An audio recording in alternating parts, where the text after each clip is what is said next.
வணக்கம் நண்பர்களே. இன்றைக்கி நிஃப்டி 50 பார்த்தீங்கன்னா 80 பாயிண்ட் பாசிட்டிவில் க்ளோஸ் ஆகிருக்கு. சென்செக்ஸ் பார்த்தீங்கன்னா 230 பாயிண்ட் பாசிட்டிவில் க்ளோஸ் ஆகிருக்கு. நிஃப்டி பேங்க்கு 110 பாயிண்ட் பாசிட்டிவில் க்ளோஸ் ஆகிருக்கு. நிஃப்டி ஐடி பார்த்தீங்கன்னா 67 பாயிண்ட் நெகட்டிவில் க்ளோஸ் ஆகிருக்கு. இன்றைக்கி நிஃப்டி 50 மார்னிங் பார்த்தீங்கன்னா கொஞ்சம் நெகட்டிவில் தான் போயிட்டே இருந்தது. கொஞ்சம் பாசிட்டிவ் வந்தது, அப்புறம் பார்த்தீங்கன்னா 20 பாயிண்ட் நெகட்டிவில் போனது, திருப்பி 15 பாயிண்ட் பாசிட்டிவில் வந்துகிட்டே இருந்தது. அதுக்கப்புறம் பார்த்தீங்கன்னா சடனாக வந்து பார்த்தீங்கன்னா ஒரு 11 12 மணிக்கு மேலே பார்த்தீங்கன்னா டக்குன்னு புல் ட்ரெண்டில் போயிட்டு நல்ல மார்க்கெட் ஏற ஆரம்பிச்சிச்சு. அது என்ன ரீசன் பார்க்கும்போது ஒரு 2 விஷயம் இருக்குது. அதில் மொதல் விஷயம் என்னென்னு பார்த்தோம்னா, இஸ்ரேல் அண்ட் ஹெஸ்புல்லா அவங்க 2 பேரும் பார்த்தீங்கன்னா சீஸ்ஃபயர் டீல் போட்டிருக்காங்க. இப்போதைக்கு போர் நிறுத்தத்தை தற்காலிகமாக நிப்பாட்டியிருக்காங்க. அது ஒரு நியூஸ் இம்பேக்ட்டு. அடுத்தது பார்த்தீங்கன்னா இன்றைக்கி அதானி குரூப்ஸில் உள்ள ஸ்டாக்ஸ் எல்லாமே இன்றைக்கி ஏறிடுச்சு. இல்லை நீங்கள் என்எஸ்சியில் போய் பார்த்தீங்கன்னா நிஃப்டி 50ல் பாருங்கள், Adani power, ADGL, Adani green, Adani solution, Ambuja cement எல்லாம் பார்த்தீங்கன்னா நிஃப்டி நெக்ஸ்ட் 50ல் இவங்க தான் டாப் கெய்னராக இதில் இருக்கிறாங்க. இந்த ஒரு இதனால் எல்லாமே ஏற ஆரம்பிச்சிச்சு. அதேமாரி பார்த்தீங்கன்னா நிஃப்டி 50ல் உள்ள ஸ்டாக்ஸும் ஏற ஆரம்பிச்சிருக்கு.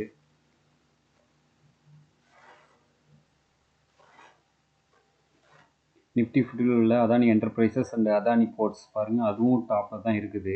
இல்லை மார்னிங் பார்த்தீங்கன்னா அதானி என்டர்பிரைஸ் பார்த்தீங்கன்னா அப்பர் சர்க்யூட்டே ஆகிடுச்சு.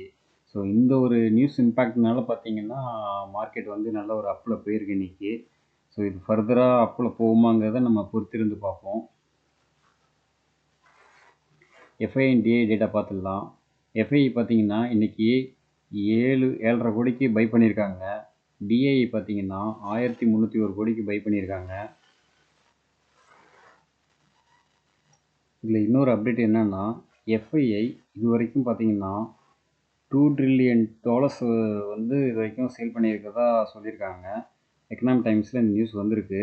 அதாவது பார்த்தீங்கன்னா ஏப்ரல் டு மார்ச் இந்த டைம் பீரியடில் இதை சொல்லியிருக்காங்க. பட் இன்னும் மார்ச்சே வரல, இன்னும் 4 மாதம் இருக்குது. அதுக்குள்ளாரே $2 trillion வந்து பார்த்திங்கன்னா விற்றுருக்கிறதா சொல்லியிருக்காங்க. ஸோ நம்ம பொறுத்திருந்து பார்ப்போம் என்ன நடக்குதுங்கிறத. அடுத்து கோல்டு அப்டேட் பார்க்கலாம். கோல்டு பார்த்திங்கன்னா 22 கேரட் கோல்டு வந்து பார்த்திங்கன்னா 7105ன்னு இருக்குது. 24 கேரட் கோல்டோட விலை பார்த்திங்கன்னா 7751ன்னு இருக்குது. சில்வர் வந்து 1 கிராம் பார்த்திங்கன்னா 89.50 இருக்குது. அதே சில்வர் வந்து 1 கிலோ பார்த்திங்கன்னா 89,500ன்னு இருக்குது. அடுத்ததாக விப்ரோலேருந்து ஒரு அப்டேட்டு. விப்ரோவுக்கு வந்து பார்த்திங்கன்னா கிட்டத்தட்ட ஒரு $100 மில்லியன் டீல் வந்து பார்த்திங்கன்னா எக்ஸ்டெண்ட் ஆகிருக்கு. அது யாருன்னு பார்த்தோம்னா ஆட்டோமோட்டிவ் சொல்யூஷனில் குளோபல் லீடராக இருக்கக்கூடிய மரலி கம்பெனிலேருந்து அந்த கான்ட்ராக்ட் வந்து எக்ஸ்டென்ஷன் ஆகிருக்கு. இது வந்து எத்தனை வருஷத்துக்கு பார்த்திங்கன்னா 4 வருஷத்துக்கு ஆகிருக்கு. அந்த ஒரு நியூஸ் இம்பேக்ட்னால பார்த்திங்கன்னா இன்றைக்கி வந்து 52 வீக்கை ஹையை தொட்டுட்டு பட் நெகட்டிவில் க்ளோஸ் ஆகிருக்கு. அடுத்தது பார்த்திங்கன்னா இப்போ விப்ரோவில் வந்து பார்த்திங்கன்னா போனஸ் ஷேர் வேறு இஷ்யூ பண்ண போகிறாங்க. ரெக்கார்ட் டேட் பார்த்திங்கன்னா டிசம்பர் 3 சொல்லியிருக்காங்க. ஸோ டிசம்பர் 3க்கு பிஃபோராக யார்ட்டெல்லாம் உங்கள்கிட்ட விப்ரோ ஷேர் இருக்குதோ உங்களுக்கு வந்து போனஸ் ஷேர் கிடைக்கும். ரேஷியோ பார்த்திங்கன்னா 1:1ங்கிற ரேஷியோவில் சொல்லியிருக்காங்க. அடுத்ததாக இந்த வருஷத்தில் மட்டும் 1 இயர் பெர்ஃபார்மன்ஸில் ஐடியில் உள்ள மேஜர் கம்பெனிஸ் வந்து எவ்வளோ பர்சன்டேஜ் ரிட்டர்ன்ஸ் கொடுத்துருக்குங்கிற லிஸ்ட்டு ஒன்று சொல்லியிருக்காங்க. அதில் பார்த்திங்கன்னா விப்ரோ தான் அதில் ஃபஸ்ட்டாக இருக்குது. விப்ரோ வந்து பார்த்திங்கன்னா இது வரைக்கும் 47% ப்ராஃபிட்டை கொடுத்துருக்கு. அடுத்ததாக வந்து பார்த்திங்கன்னா டெக் மஹேந்திரா 45.7% ப்ராஃபிட்டை கொடுத்துருக்கு. அடுத்ததாக ஹச்சிசிஎல் பார்த்திங்கன்னா 43.8% ப்ராஃபிட் கொடுத்துருக்கு. அடுத்து இன்ஃபோசிஸ் பார்த்திங்கன்னா 33.46% கொடுத்துருக்கு. டிசிஎஸ் பார்த்திங்கன்னா 24.8% கொடுத்துருக்கு. இதில் ஓவராலாக பார்க்கும்போது பார்த்திங்கன்னா விப்ரோ வந்து நல்லாவே பர்ஃபார்மன்ஸ் பண்ணிக்கிட்டு இருக்கு. கூடிய விரைவில் நெக்ஸ்ட் வீக்குள்ளே இது எப்படி இருந்தாலும் 600 தொட்டுடும் அப்படின்னு ஒரு எக்ஸ்பெக்டேஷன் இருக்குது. ஸோ இந்த ஸ்டாக்ஸை நீங்கள் வாங்குறதா இருந்தால் வாங்கி வச்சிங்க. போனஸ் ஷேர் கிடைக்க போது வேறு. லாங் டேர்முக்கு இந்த ஒரு நல்ல ஸ்டாக்காக இருக்கும். இது டிவிடெண்ட்டும் கொடுக்கும். லார்ஜ் கேப் கம்பெனி, நிஃப்டி 50ல் உள்ள கம்பெனி வேறு இது. அடுத்ததாக நேட்கோ ஃபார்மாலேருந்து ஒரு அப்டேட்டு. நேட்கோ ஃபார்மா பார்த்திங்கன்னா தெலுங்கானாவில் உள்ள ஒரு ப்ராப்பர்ட்டி வந்து சேல் பண்ண போகிறாங்க வித் பில்டிங்கோட. இதோட ஒர்த்து பார்த்திங்கன்னா 115 கோடிக்கு சொல்லியிருக்காங்க. இது வந்து பிளான்ட் எக்ஸ்பெண்டேஷன் பர்பஸ்க்காக வேணும் அப்படின்னு சொல்லியிருக்காங்க. இதனால் எங்களோட ப்ராஜெக்ட் எதுவும் ஸ்டாப் ஆகாது, பிளான்ட் ரன்னிங் எதுவும் இஷ்யூ ஆகாது அப்படிங்கிற மாதிரி சொல்லியிருக்காங்க. பிஃபோராக பார்த்தீங்கன்னா கிட்டத்தட்ட ₹700 இந்த ஸ்டாக்ஸு. இப்போ வந்து பார்த்தீங்கன்னா கிட்டத்தட்ட ₹1200 போயிட்டு இப்போ ஒரு சின்ன ஒரு கரெக்ஷனில் போயிட்டுருக்கு. இதை வந்து பை அண்ட் டிப்ஸ் மெத்தடில் கூட நீங்கள் ஸ்லோவாக கன்ஸ்டண்ட்டாக வாங்கிக்கலாம். மிஸ்டர் ஆனந்த் சீனிவாசன் கூட இந்த ஸ்டாக்கை வந்து ரெக்கமெண்ட் பண்ணியிருக்காரு. ஸோ இந்த ஸ்டாக்ஸையும் உங்கள் போர்ட்ஃபோலியோ வாட்ச் லிஸ்ட்டில் ஆட் பண்ணி வச்சுக்கிங்க. அடுத்ததாக டாடா மோட்டார்ஸ்லேருந்து ஒரு அப்டேட் ஒன்று வந்திருக்கு. டாடா மோட்டார்ஸ் மாடலான டியாகோ அண்ட் டிஆர் மாடல் வந்து நியூ மாடல் வந்து லான்ச் பண்ண போகிறதா ஒரு அறிவிப்பு ஒன்று கொடுத்துருக்காங்க. அடுத்ததாக பார்த்தீங்கன்னா அவங்க குர்கானில் 2 நியூ இவி ஷோரூம் வந்து ஓப்பன் பண்ண போகிறதா சொல்லியிருக்காங்க. அடுத்தது கேரளாவில் பார்த்தீங்கன்னா 3 ஷோரூம் ஓப்பன் பண்ண போகிறதாகவும் சொல்லியிருக்காங்க.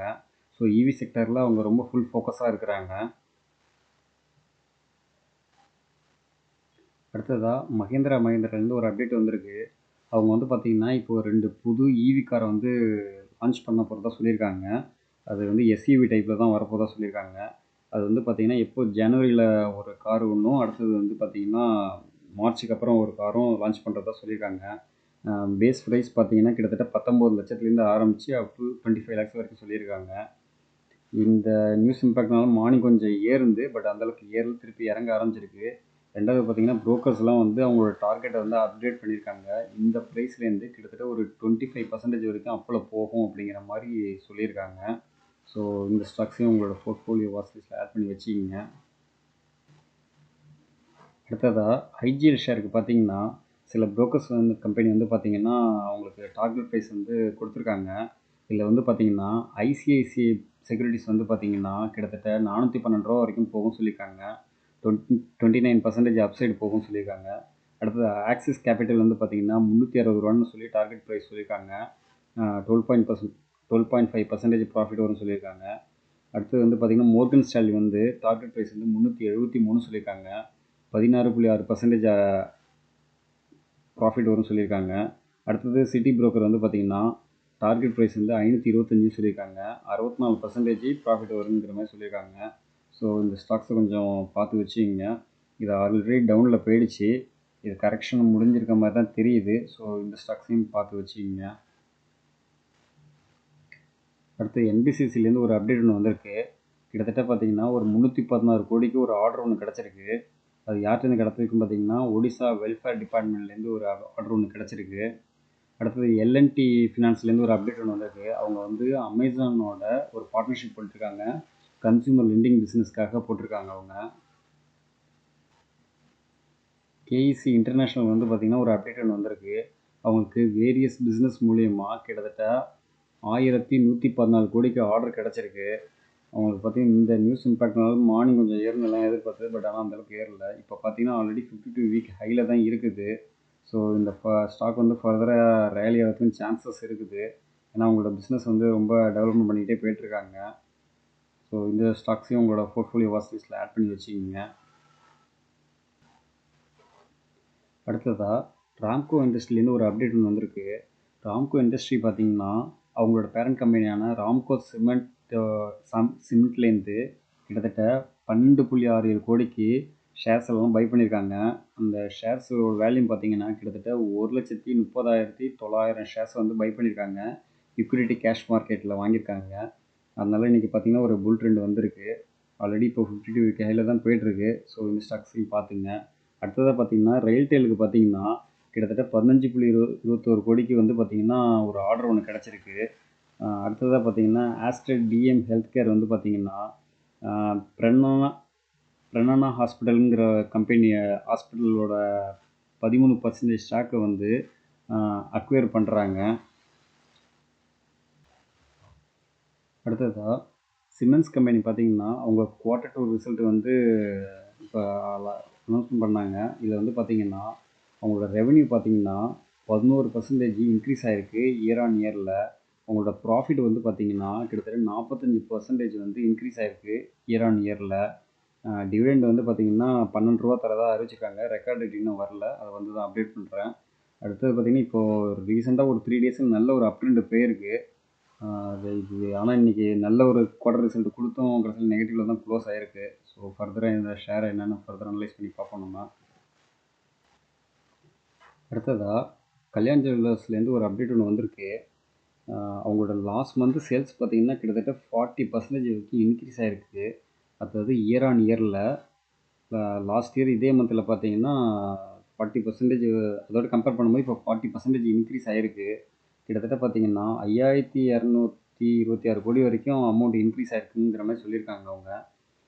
இப்போ இந்த ப்ரைஸ் இம்பேக்ட்னால அவங்களோட ப்ராஃபிட் வந்து அதிகமாக ஏறத்துக்கு சான்சஸ் இருக்குது. ஸோ வர குவார்ட்டரில் நல்ல ஒரு ப்ராஃபிட் ரிசல்ட்டு நல்லா கொடுப்பாங்க. இதெல்லாம் விலை ஏறுமா என்னென்னு எக்ஸாக்டாக தெரியல. ஏன்னா இப்போ ஆல்ரெடி ஆல் டைம் ஹைக்கிட்ட நியர்பை தான் இருக்குது.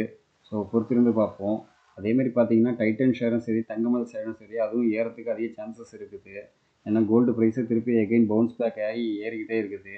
ஸோ அது ஏறுறதுனாலே நம்மளுக்கு ஆட்டோமேட்டிக்காக கோல்டு ஸ்டாக்ஸ் எல்லாமே ஏறதுக்கு சான்சஸ் இருக்குது.